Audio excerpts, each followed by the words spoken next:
Hi friends, welcome to Soumya's cooking channel. ಇವತ್ತು ನಾನು ಬನ್ಸಿ ರವೆ ಬಳಸ್ಕೊಂಡು ಪೊಂಗಲ್ ಮಾಡೋಣ ಅಂತ ಅಂದ್ಕೊಂಡಿದ್ದೀನಿ. ತುಂಬಾ ಟೇಸ್ಟಿಯಾಗಿ ಕ್ವಿಕ್ಕಾಗಿ ಬೇಗ ಆಗುತ್ತೆ.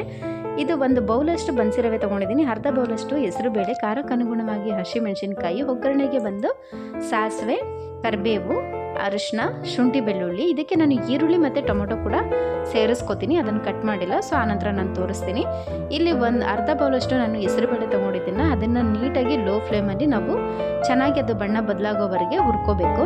ನಾವು ಹೇಗೆ ಪೊಂಗಲ್ಗೆ ಹುರ್ಕೋತೀವೋ ಹಾಗೆ ಇದಕ್ಕೂ ಕೂಡ ಹುರ್ಕೋಬೇಕು. ಆ ನಂತರ ನಾನು ಇದಕ್ಕೆ ನೀರು ಸೇರಿಸ್ಕೊಂಡು ಒಂದು 4 ರಿಂದ 5 ವಿಸಲ್ ಕೂಗಿಸ್ಕೊಂಡ್ಬಿಡ್ತೀನಿ. ಆ ಕಡೆ ಒಲೆಯಲ್ಲಿ ನಾನು ಏನು ರವೆ ತೊಗೊಂಡಿದ್ದೆ ಅದನ್ನು ಉಪ್ಪಿಟ್ಟಿಗೆ ನಾವು ಹುರ್ಕೋತೀವಲ್ಲ ಹಾಗೆ ಇದಕ್ಕೂ ಕೂಡ ಹುರ್ಕೋಬೇಕು. ನಾನಂದರೆ ಎಣ್ಣೆ ಏನು ಸೇರಿಸ್ಕೊಂಡಿಲ್ಲ, ಹಾಗೆಯೇ ಹುರ್ಕೋತಾ ಇದ್ದೀನಿ. ಈ ಕಡೆ ನಾನು ಹೆಸರುಬೇಳೆ ಕೂಡ ಹುರ್ಕೊಂಡು ರೆಡಿಯಾಗಿದೆ. ಇದಕ್ಕೆ ನಾನು 1.5 ಗ್ಲಾಸಷ್ಟು ನೀರು ಸೇರಿಸ್ಕೊತಾ ಇದ್ದೀನಿ. ಅದು ಬೇಯೋದಕ್ಕೆ ನೀರು ಬೇಕು, ಸೊ ಹಾಗಾಗಿ 1.5 ಗ್ಲಾಸಷ್ಟು ನೀರು ಸೇರಿಸ್ಕೊಂಡು ಚೆನ್ನಾಗಿ ಒಂದು 4 ರಿಂದ 5 ವಿಸಲು ಕೂಗಿಸ್ಕೊಳ್ಳೋಣ.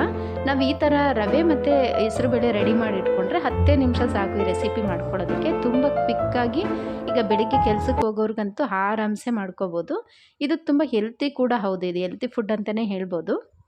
ಈಗ ಶುಗರ್ ಇರೋರಿಗೂ ಅಷ್ಟೇ, ಇದು ಅನ್ನ ಬಳಸಿ ತಿನ್ನೋದಕ್ಕೆ ಇಷ್ಟ ಇಲ್ಲ ಅನ್ನೋರು ಈ ಥರ ರವೆ ಬಳಸಿ ತಿನ್ನೋದ್ರಿಂದ ತುಂಬಾ ಟೇಸ್ಟು ಕೂಡ ಚೆನ್ನಾಗಿರುತ್ತೆ, ಹಾಗೆ ಹೆಲ್ತು ಕೂಡ ತುಂಬಾ ಚೆನ್ನಾಗಿರುತ್ತೆ. ಸೊ ಇದು ಡಯಟ್ ಮಾಡೋರಿಗೂ ಕೂಡ ಒಳ್ಳೆ ಫುಡ್ ಅಂತಲೇ ಹೇಳ್ಬೋದು. ಈಗ ನಾನು ಹೆಸರುಬೇಳೆ ಕೂಡ ನಾನು ಬೇಯಿಸಿಟ್ಕೊಂಡು ರವೆ ಕೂಡ ರೆಡಿಯಾಗಿದೆ.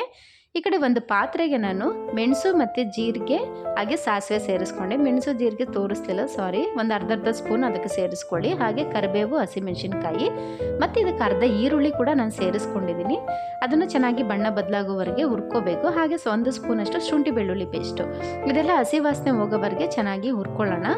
ಇದು ಈರುಳ್ಳಿ ಬಳಸೋದ್ರಿಂದ ಟೇಸ್ಟು ತುಂಬಾ ಚೆನ್ನಾಗಿ ಬರುತ್ತೆ. ಹಾಗೆ ಟೊಮೊಟೊ ಕೂಡ ಸೇರಿಸ್ಕೊಂಡಿದ್ದೀನಿ. ಅರ್ಧ ಟೊಮೊಟೊ ಅಷ್ಟೇ, ನಾನು ಜಾಸ್ತಿ ಹಾಕ್ಕೊಂಡಿಲ್ಲ. ಅರ್ಧ ಟೊಮೊಟೊ ಸೇರಿಸ್ಕೊಂಡು ಚೆನ್ನಾಗಿ ಹುರ್ಕೊಂಡು ನಾನು ಏನು ಬೇಯಿಸಿಟ್ಕೊಂಡಿದ್ದೆ ಹೆಸರುಬೇಳೆ ಅದನ್ನು ಇದಕ್ಕೆ ಡೈರೆಕ್ಟಾಗಿ ಸೇರಿಸ್ಕೊತಾ ಇದ್ದೀನಿ. ನೋಡಿ ಎಷ್ಟು ಚೆನ್ನಾಗಿ ಸ್ಮ್ಯಾಶ್ ಆಗಿ ಬೆಂದಿದೆ ಅಂತ.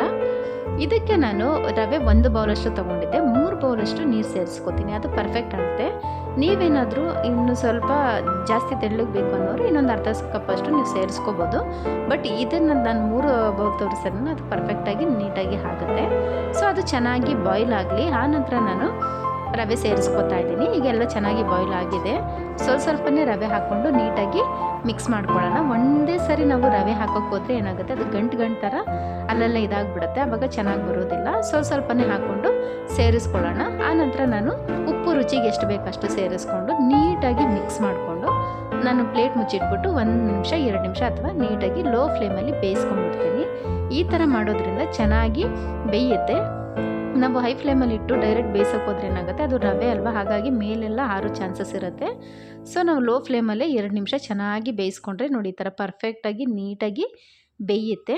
ಇದಕ್ಕೆ ನಾನು ಲಾಸ್ಟಲ್ಲಿ ತೆಂಗಿನಕಾಯಿ ಬರುತ್ತಲ್ಲ ಅದನ್ನು 1-2 ಸ್ಪೂನಷ್ಟು ತೊಗೊಂಡಿದ್ದೀನಿ. ಹಾಗೆ ಕೊತ್ತಂಬರಿ ಸೊಪ್ಪು. ಈಗ ಸ್ಟವ್ ಆಫ್ ಮಾಡಿಬಿಟ್ಟು ನಾನು ಇದನ್ನು ಒಂದು ಪ್ಲೇಟು ಮುಚ್ಚಿಟ್ಬಿಟ್ಟು 1 ನಿಮಿಷ ಹಾಗೆ ಇಟ್ಬಿಡ್ತೀನಿ. ಈ ಥರ ಮುಚ್ಚಿಡೋದ್ರಿಂದ ಏನಾಗುತ್ತೆ, ರವೆ ತುಂಬ ಚೆನ್ನಾಗಿ ಹರಳುತ್ತೆ, ಟೇಸ್ಟು ಕೂಡ ತುಂಬ ಚೆನ್ನಾಗಿರುತ್ತೆ. ನೀವು ಉಪ್ಪಿಟ್ಟಾದರೂ ಅಷ್ಟೇ, ಈ ಥರ ಮುಚ್ಚಿಟ್ಟಾಗ ಅದ್ರ ತುಂಬ ಚೆನ್ನಾಗಿ ರವೆ ಅಲ್ವಾ ಅದು ಹರಡ್ಕೊಳ್ಳುತ್ತೆ. ಸೊ ಈಗ ನೀಟಾಗಿ ಮಿಕ್ಸ್ ಮಾಡಿಕೊಂಡು ಸರ್ವ್ ಮಾಡ್ಕೊಳ್ಳೋಣ. ಬಿಸಿ ಬಿಸಿ ರವೆ ಪೊಂಗಲ್ಲು ತುಂಬಾ ಚೆನ್ನಾಗಿರುತ್ತೆ. ಟೇಸ್ಟ್ ಅಂತೂ ನೀವು ಒಂದ್ಸರಿ ಟ್ರೈ ಮಾಡಿ ನೋಡಿ. ಈಗ ಸರ್ವ್ ಬೌಲ್ಗೆ ಸರ್ವ್ ಮಾಡ್ತಾಯಿದ್ದೀನಿ. ಯಾರಿಗೆಲ್ಲ ಲೈಕ್ ಆಯಿತು ಲೈಕ್ ಮಾಡಿ, ಶೇರ್ ಮಾಡಿ, ಸಬ್ಸ್ಕ್ರೈಬ್ ಮಾಡಿ. ಮತ್ತೆ ನೆಕ್ಸ್ಟ್ ವೀಡಿಯೋದಲ್ಲಿ ಸಿಗ್ತೀನಿ ಫ್ರೆಂಡ್ಸ್. Take care.